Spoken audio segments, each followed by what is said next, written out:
Hey,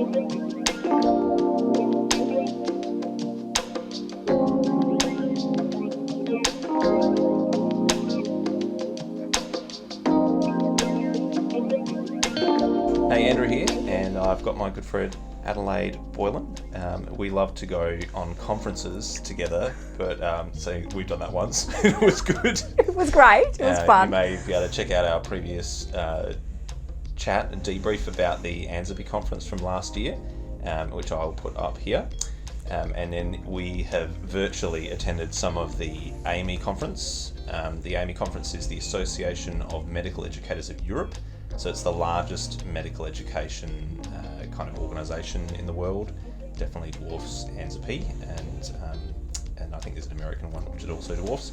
So lots of particularly medical doctor types looking at undergraduate medical education as well as training once you're a doctor. And it was all designed as a virtual conference this year because of COVID instead of going to Glasgow, which they're hoping to do next year. What was your initial impression from the virtual conference? So I'd say I've dabbled in it more than attended it. I've just watched a couple of things so far. I think given the constraints of this year, it's a well-presented conference and there's some really interesting content and some good stuff to look at. And once you get into the swing of navigating how their website works, you can find what you're looking for fairly easily. I strongly felt that in the things I've listened to, as we've touched on probably previously, there weren't necessarily concrete solutions to some of the problems that I'm looking to resolve in my practice, which is mainly around medical professionalism. But I think that's an emerging field anyway, and if someone had an answer, we would all be doing the same thing and not talking about it so much.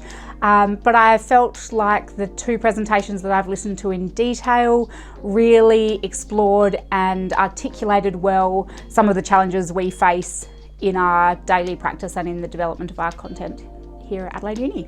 I think that you touched upon like one of those challenges is that sometimes you go to conferences and you're going, hopefully we asked a question last year and I'm hoping that we'll be able to, in the last 12 months, or we asked a question a few years ago, and now we're going to come to some more answers because some people have done some research. And watching, I think the professionalism one is a very tricky area, and kind of linked to that is empathy. And I watched some of a few of the videos on it, developing empathy, and I felt like the presentation raised similar questions to what I was hoping they'd answer, and going, how do we measure empathy? There are a few tools that are out there, but they wouldn't be 100% even by their own creators' standards. How do we inspire that? How do we define it? Probably getting better at defining it. Helping it sit with compassion and care and altruism. Again, kind of a bit more questions than answers sometimes from conferences. Absolutely. So I really liked Jerry Muller's presentation, which was around measurement of these things. And I thought he really articulated well the dangers of trying to measure every aspect of our practice from both a teaching and a clinician perspective, and really particularly the use of scorecards and thinking about how to optimise your performance or maximise your ratings, and that can so easily be manipulated by what is lost through doing that, and translating that to care that is translatable to the entire community. People who are going to be more complicated patients can be lost through a scorecarding process. And I think we've seen that in Australia, or we have potential to see that through surgical rating scores and outcomes, and also in general practice where I work clinically. There's a risk around that in the proposed healthcare homes model. So I think it'll be interesting to see how that evolves. He describes really nicely that people know who the good people are and who are doing good jobs, and that may not translate well to scorecards. The metrics, yeah. The 4-hour rule in ED, it doesn't mean that your ED is not any better. It just means that maybe you're not being measured in a way that's appropriate for your hospital. So I really liked that, and then I've thought a lot subsequently about how that translates to what we're doing in our medical practice or our medical teaching. Let's pause there for a second. So I'll just go, so Jerry Muller I was intrigued by this plenary. There's 5 plenaries and I watched 4 of them, and the second one was Jerry Muller, and he is not a doctor, he is an educator, and I think he's actually like a historian. but he's gone into more teaching stuff, and he's from America, from the Catholic University of America. And so he talked about, I think his topic was called the tyranny of metrics. And so he talked about, I think in particular, we talked about scorecards with hospitals, which is very common in America, where it's a very privatised system. And then he was referring, the stuff that I really got into, which is what you're about to jump into, is how we measure ourselves as academic members of the university in terms of our performance, either as educators or as researchers, or a combination of both, as different roles exist now. And that we can, I suppose some of the really basic ones are saying, if you're getting graded on your pass rate, then you can skew the data, and they call that gaming, where you, why should you be graded on how many people pass? Because if you've got a good course and the students don't engage, they will fail. So it's partly on students, and obviously that's partly on you engaging the students. But the problem was, if you make your assessments too easy, everyone will pass. Yeah. And then you look good on paper, but are you actually helping your students learn? And the other one was that he mentioned when a new staff member joined and the colleague said, oh, don't put too many readings, the students don't like it and you'll lose your satisfaction scores. And again, that's like you're dumbing down the course in order to game the system and get these points that are going to help you academically progress, but aren't going to actually help the students at the end of the day. Are they useful metrics? And there's a bunch of stuff out there that is unmeasurable. The mentorship, some of the collegial collaboration, the developing of professional networks, very difficult to measure that stuff, but pretty essential. Yeah, so difficult. And I think in our specialty, or our space particularly, the challenges that constantly sit with me anyway are sort of our social responsibility to create doctors that are going to do a great job when they move on from us and are working in the community, versus these drives around internal performance and outcomes, and also ratings. He very briefly touched on university ratings and the idea that they're driven by students and student reporting of performance in so many ways. And it's very tempting to game that. Students are going to report that your program is better if they can pass easily and do well and move on with a high quality qualification, and they want to be in a university that is highly rated. And that's probably a controversial point to bring up, but I think really important for us to reflect on, where do our values sit as teachers and what are we trying to prioritise in the type of student we graduate. I think the thing that that I came out with from that was, don't put too much stock in metrics. I think we have to have metrics, and it's important that we are having some degree of performance measurement, but we need to be finding metrics that correlate with longer term outcomes. That's what I really sort of looking for, and saying, are there some short to medium term metrics that we can validate that inform and act as surrogates for the long-term metrics? It's those things of going, what we're really trying to achieve is going, and how do we measure this, is going, professional behaving junior doctors who are skillful, who are knowledgeable, who have good communication skills, who work well in a team, and are patient-centered in what they do, and look after themselves, and resilient. All those kind of things. How do you measure them in the first place? It's difficult for some of them. Some more than others, but how can we then go, what are the steps to being there that we can then use metrics to measure that, and then that is meaningful, and those are the things that we should be putting our efforts towards. And what's our time frame for measuring them and measuring change, because we cannot expect to see annual change or really prompt change and call that reliable. So I thought, on a personal basis, what I kind of took from that is looking at metrics that are provided to you and reflecting on them, and challenging your immediate thoughts that, oh, this is not reliable, or, oh my God, I've done so well this year, and thinking, is this really true? What are the holes in this? What's actually lost in these measurements? And if I challenge my thinking about that, does it actually translate to, hopefully, kind of what I thought I did this year anyway? And I think I felt that a metric is, in most cases, if you're trying to be a reflective practitioner, if it's translating to sort of what you thought, it's more likely to be accurate than one that reports, Adelaide Boylan is Australia's highest ranked GP. You just think that's just not true. My mum's gone on there and voted for me 100 times. How do we look at so that? how do we measure it? How does it compare to our self-rating? And that's where does that go? Awards are easier because you can choose on criteria and it's a bit more subjective compared to actually someone going, this person is the best in the field. Like, how do you...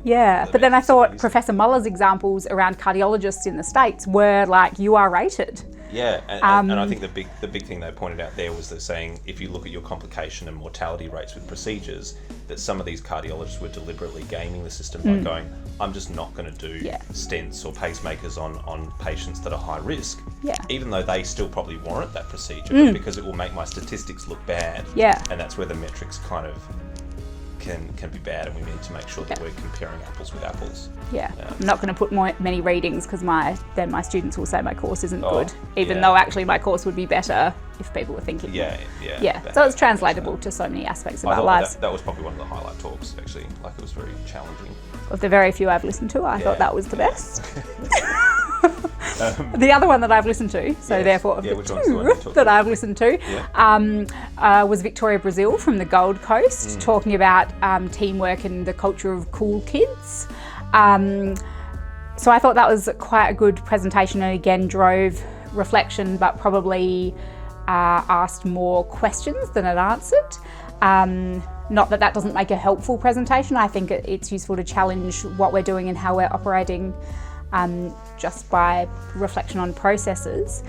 I thought she was very interesting about what drives a team and leadership aspects and how you can make change. So I quite liked some of the discussion about marginal gains.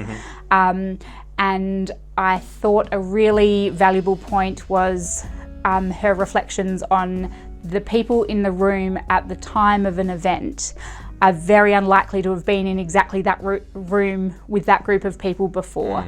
Particularly, she was talking about trauma centres and tertiary hospitals and covering off, why might a trauma team not work?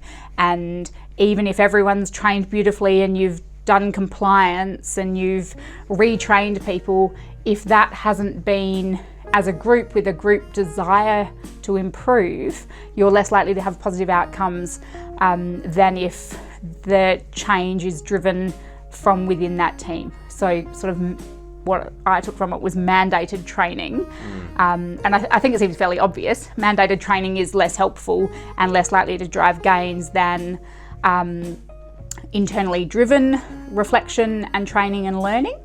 And the challenge in large tertiary centres or anywhere where you've got big groups doing busy and chaotic things is recreating the same things so that you can learn from events, reflect on them and change. The other thing I thought she was quite interesting on but didn't engage me as much was just reinforcing learning and confirmed pathways as much as you can. So thinking about, how do we do an endotracheal intubation, and that is an automated process for our team, rather than, we'll get in a bit of a tiz because we're not sure who's in charge and what's going on.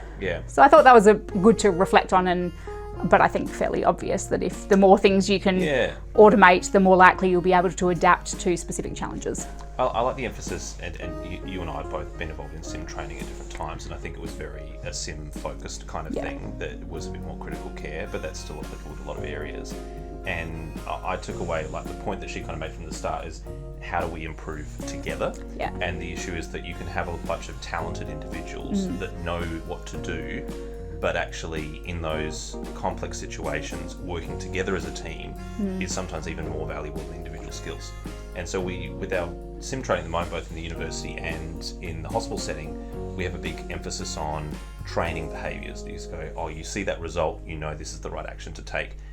Someone calls out this particular code or information or instruction, and this is what it means. And I think those things are all really still very valid to be doing.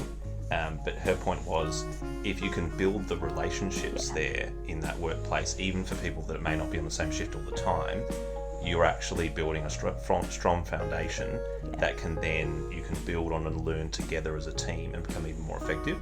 And the thing that comes to mind is some of those organ transplant teams. They're the ones who, regardless of the day or night time, they always operate at a very high efficiency and safety, and that's because it's the same people. It's a small group of people who know each other well, who work together each other on a regular basis, and so when they come in, they know each other by name, they know each other's roles, so you don't even need the stickers and stuff, which are helpful when you don't know them as well, and they just work seamlessly, and the training that they do just again refines the process that they're doing. So that's really what reminded me, and I think there's a big emphasis certainly in the hospital I'm working in on a culture and on positive, constructive relationships in a professional setting, and for me that really resonated with Victoria's talk about going, the relationships are as important as the behaviours that we're doing, and we need to work together and strengthen those ties. So I like that. Yeah, I really like that. I think that's a great example, the transplant teams. Her other examples were non-medical Formula One teams, elite cycling teams, and aviation. And so very much those teams though where there are the same people. So I think that there's great learning to be had from that, but we need to translate that to our environment and see what we can take from that, acknowledging that we're never going to have in big trauma operations the same team every single time with the same clearly delineated roles. Yeah, that's good. I'll just briefly touch on a couple of things which more me telling you about. Yeah, of course. Tell me about them. I watched, there's a section that's called Fringe, and it had a lot of, as you would expect, unusual things. Yeah. But one of them was about how to grow a professional identity, a philosophical gardening demonstration from Amsterdam. Because I was like, I'm always looking, when I know that we'll be talking, I'll be like, let's find some professionalism stuff and then have a good chat about that, but I couldn't find very much. No. So I look at the empathy stuff and I'm like, anyway, this one, they were really just, I think it's contrasting that there was someone that was a bit more hippie and like, spread the seeds and, water them and the sunlight, whilst there's someone else who's in a very scientific way going, I'm digging the holes 10 centimetres apart, one seed goes into each, I water them with a set amount of water, I watch them in between, it's a regimented kind of thing, I monitor and I measure them, and there's those kind of two approaches. The main message that I took away from that, which I think is particularly relevant to, undergraduate versus postgraduate degrees, is that there are I think sometimes we assume that our students are coming and starting med school with somewhat of a blank slate. Yeah. But actually that's not true. No. There are some that are relatively blank slate, but there's a whole spectrum of those that already have a very well-formed professional identity. And that can be a good thing, but it can also be a bad thing because sometimes you have to kind of really help break down a certain identity that is unhelpful. Maybe some people come with a bit more of a lone wolf mentality. It's going, well, that in a professional capacity, that's not actually going to be helpful. We need to be working as a team. So I liked that, just a simple idea, and I think working in the postgraduate, like at Flinders University, you're going to have people who have undergraduate degrees in different areas, and many of whom have already worked, some as health professionals. They're going to come with a very high degree of a healthcare professional identity that may be really good, but again, you may need to kind of adjust that, and being able to cater for that full spectrum, I think, is very challenging. Yeah. And look, I actually think that translates to the empathy discussion as well. You could think people come with a blank slate to the teaching of communication and advanced communication skills, but of course they don't. You've been communicating since birth, and there's actually great evidence that if you didn't grow up in an environment where you experienced empathy and empathy was regularly demonstrated, that's really hard to teach to people. And I think similarly, it can be very hard to challenge people's perceptions of who am I as a doctor, who do I want to be as a doctor, and how do we foster and nurture that. So that sounds like one I need to get on to watching. And there was another one called, it was Sarah Rennie from University of Otago. So she's a kind of surgeon educator, a bit of academic surgeon. Some very thought-provoking points she was asked to give her reflections on the prediction of a medical student in 2020. So I think back in 2000 she predicted what a medical student will look like, and she was reflecting on those and writing them down. And the three things she said, the average medical student will be white, mature and female. And then she broke each of those down. So the mature one was more that there is a general shift towards the American model of having more postgraduate. And although that's somewhat true, we're probably more mature than we were before in terms of the amount of medical students coming from other backgrounds. Still places like the UK are predominant, I think almost exclusively undergraduate. We have a mixed model, but our undergraduates generally have more students than the postgraduate ones do. And certainly here we're at a course which is, I think, bigger than our postgraduate I think so. friend down the road. And so that's the mature side, so that's interesting. There is some shift in that direction. I said white, we're generally having more, like a more diverse group, but again, partly driven by America, there's still a predominance of white people, white Caucasian background. I think that's becoming less so, particularly in the Australian context, as we as a nation are becoming more multicultural, and a lot of the different cultures and immigrant cultures coming in do have a strong academic sense, and their children are growing up to go, I want to achieve something and go for medicine, that kind of thing. But the issue with that is they're saying that, which challenged me, is that a lot of our educational materials are on white people. So you've got to look at like anatomy textbooks and a lot of our communication stuff, and there'll be diagrams or example patients, and they're all white men or women. And I think that's a really good point that she challenged us to go, in terms of the resources that we're using, are we making sure our resources are reflective of the diverse population of students and patients that we are actually serving? And I thought that was a really healthy challenge. And then the third one being female, and we're certainly seeing, I think she said on average now across the world, or in first world nations at least, it's more towards about 65% women medical students. Yeah, the last numbers I heard was 60, so she would be more up to date. And there are some places that are a bit more than that, so America's a bit behind that. There are more, I think, 55%, whilst in Australia we're probably more towards the 65% end of that, and that is probably generally a good thing. But if you actually look at the number of doctors, the number of doctors is still predominantly male, partly historic, but partly because she talked about this leaky pipeline, in that there are other barriers and reasons that women are more likely to drop out of either med school or particularly medicine as a career, and we should actually be focusing on that. And I liked that kind of call to address that. She quoted a particular article from the BMJ, I think in 2008, that said there are more and more women doctors. Is this a good thing? No. And it was it was a very sexist argument. Said, people are taking more maternity leave. They're looking for lifestyle specialties. And her point, which I completely agree with, is we need to go. Every specialty should have a degree of flexibility. We should have part-time training options for every area. Maternity leave shouldn't be seen as a negative. It should be seen as something that is important to adopt as a culture and as an industry. So I thought that was a really good challenge, and it's disappointing that there are maybe some other attitudes out there that aren't as supportive of that approach. Yeah, there's, I don't know if you've seen it, really interesting data out of Western Australian Health about this.